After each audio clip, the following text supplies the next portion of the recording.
Melihat kondisi pandemi COVID-19 yang sampai saat ini belum selesai, Ketua DPRD Kabupaten Sukabumi dan Komisi 4 DPRD Kabupaten Sukabumi melakukan rapat koordinasi bersama mitra kerja Komisi 4. Pembahasan rapat tersebut lebih terfokus pada upaya penanganan dan pencegahan pasien COVID-19 yang semakin hari semakin membludak, terlebih instalasi gawat darurat (IGD) sudah tidak dapat lagi menampung pasien baru. Assalamualaikum warahmatullahi wabarakatuh.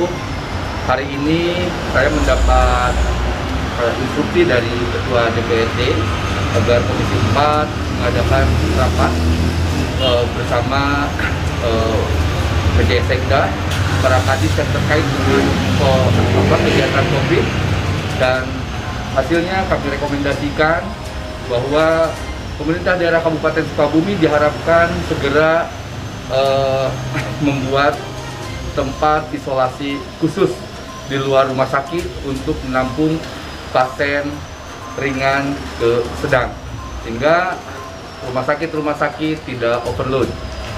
Yang kedua, untuk sekolah-sekolah, untuk madrasah, kami menghimbau untuk menunda pelaksanaannya, terlebih pada daerah-daerah yang zona merah. Ya, tadi baru saja kita selesai melaksanakan rapat.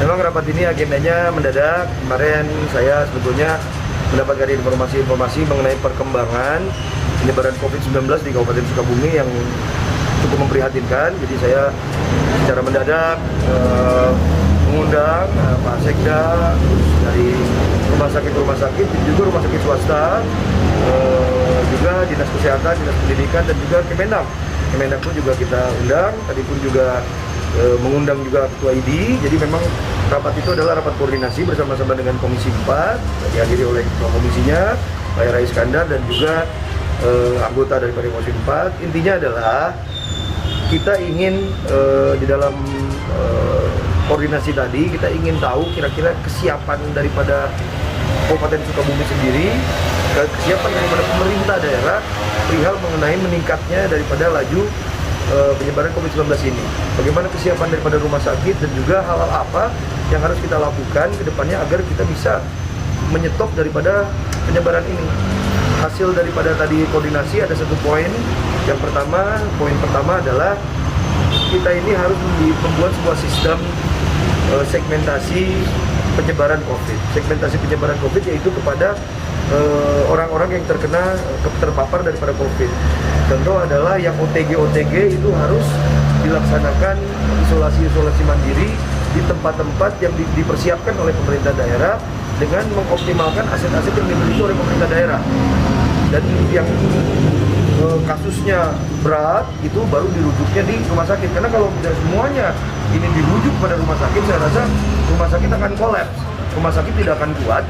Jadi ini perlu adanya sebuah sinergitas supaya apa yang diharapkan ini bisa terjadi untuk menyetop daripada laju penyebaran COVID. Terus yang kedua adalah perihal mengenai dunia pendidikan, terutama di tatap muka.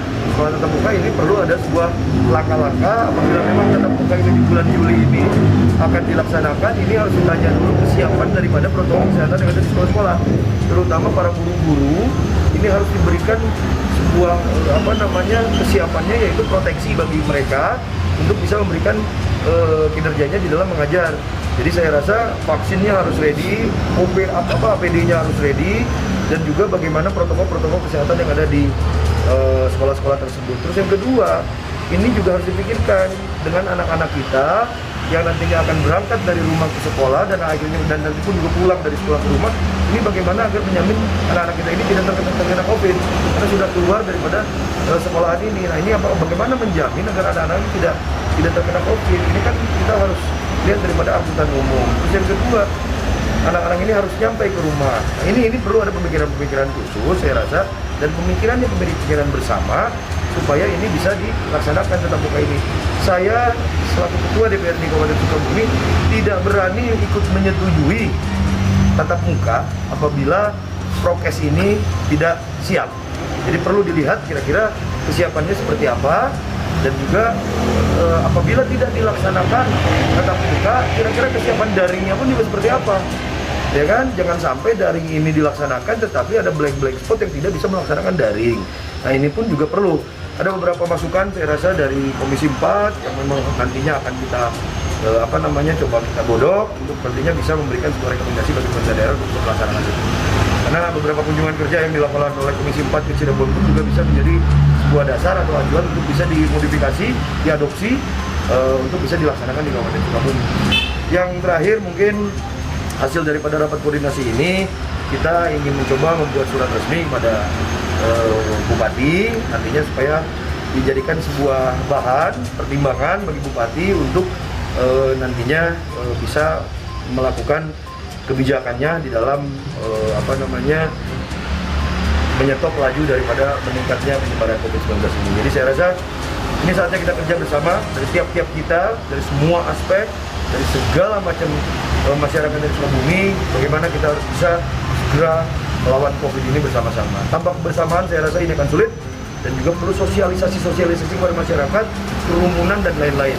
Saya sih berharap Bupati bisa mengambil sebuah kebijakan seperti contoh di Kota Bandung yaitu melaksanakan PPKM skala mikro. Jadi ini pun juga perlu dipertimbangkan dan juga saya rasa apresiasi kepada kinerja Polri yang sudah sangat luar biasa untuk bagaimana bisa mengatur ini. Jadi saya rasa itu. Dan juga tadi Kemenak juga tadi kita bicara KUA sendiri under Kemenak, ya kan, di sini pun juga agar menghimbau yang menikah ini akad nikah saja protokol kesehatannya dipakai, tapi resepsinya kita undurlah ke suasana yang memang sudah tidak meningkatnya penyebaran COVID. Jadi saya rasa kerja bersama dan betul-betul kebersamaan yang akan kita coba ciptakan agar kita sama-sama bisa melawan COVID-19. Sukabumi, Tim Liputan Khusus Parlemen Jubir TV melaporkan. Ya, rakyat Sukabumi